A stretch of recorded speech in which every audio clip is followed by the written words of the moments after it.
Hormuz প্রণালী নিয়ে হঠাৎই বিস্ফোরক হুমকি দিয়েছেন ডোনাল্ড ট্রাম্প। তার দাবি, খুব শিগগিরই এই গুরুত্বপূর্ণ জলপথকে যুক্তরাষ্ট্রের ভূখণ্ডে পরিণত করা হতে পারে। একই সঙ্গে ইরানকে যুদ্ধ শেষ করতে বাধ্য করতে অর্থনৈতিক চাপ বাড়াচ্ছে ওয়াশিংটন। তবে তেহরানও পাল্টা হুমকি দিয়ে জানিয়েছে ইরান হরমুজ ছাড়বে না। যুক্তরাষ্ট্র পরাজয় স্বীকার না করা পর্যন্ত অবরোধ চলবে।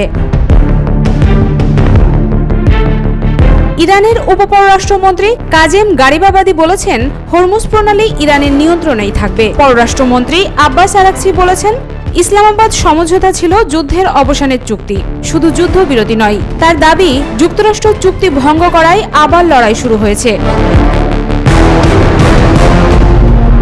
এদিকে শনিবার দক্ষিণ লেবাননের আনসার শহরে ইসরায়েলি বিমান হামলায় অন্তত 7 জন নিহত হয়েছেন বলে জানিয়েছে লেবাননের জাতীয় সংবাদ সংস্থা। এদিকে ইরানের বন্দর ঘিরে যুক্তরাষ্ট্রের নৌ অবরোধ কতদিন টিকবে সেই প্রশ্নই এখন সামনে এসেছে।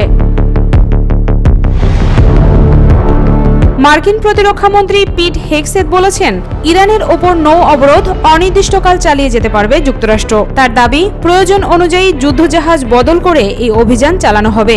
অর্থনৈতিক চাপও বাড়ানোর ঘোষণা দিয়েছেন অর্থমন্ত্রী স্কট বেসেন্ট।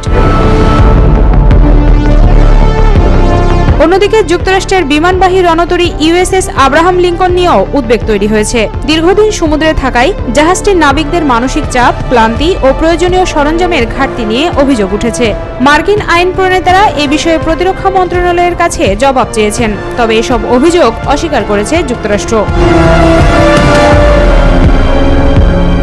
বিশেষজ্ঞদের মতে, যুদ্ধজাহাজ দীর্ঘদিন সমুদ্রে থাকলে রক্ষণাবেক্ষণ ও যুদ্ধ সক্ষমতা ধরে রাখা কঠিন হয়ে পড়ে। অবসরপ্রাপ্ত নৌ কর্মকর্তা হারলান উলম্যান বলেছেন, বিমানবাহী রণতরীর মতো জটিল জাহাজের অনেক রক্ষণাবেক্ষণ সমুদ্রে সম্ভব নয়, তাই নিয়মিত বন্দরে নেওয়া জরুরি। অন্যদিকে অবরোধের মাধ্যমে ইরানের অর্থনীতি দুর্বল করাই ট্রাম্প প্রশাসনের বড় লক্ষ্য। দেশটির সবচেয়ে গুরুত্বপূর্ণ আয়ের উৎস তেল রপ্তানিতে এরই মধ্যে ধাক্কা লেগেছে। তেহরানের দাবি, অবরোধ শুরুর পর অন্তত $600 কোটি তেল রাজস্ব হারিয়েছে ইরান। তবে পাল্টা চাপ তৈরির সুযোগও খুঁজছে তেহরান।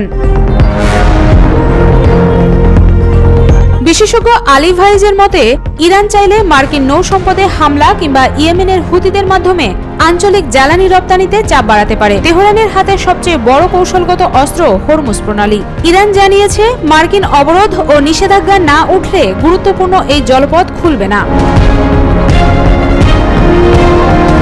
তেহরানের অধ্যাপক মোস্তফা খোশচেশমের মতে, ইরান সরাসরি সামরিক লড়াইয়ের বদলে অর্থনৈতিক যুদ্ধকে গুরুত্ব দিচ্ছে। কাতার, সংযুক্ত আরব আমিরাত, সৌদি আরব ও কুয়েতের মতো প্রতিবেশী দেশগুলোর উপর চাপ তৈরি করে ওয়াশিংটনকে আলোচনায় বসাতে চায় তেহরান।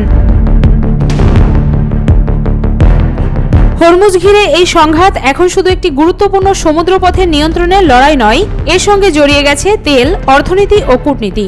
যুক্তরাষ্ট্র কতদিন অবরোধ ধরে রাখতে পারে এবং ইরান কতটা চাপ সহ্য করতে পারে তার উপরই অনেকটা নির্ভর করছে পরবর্তী পরিস্থিতি।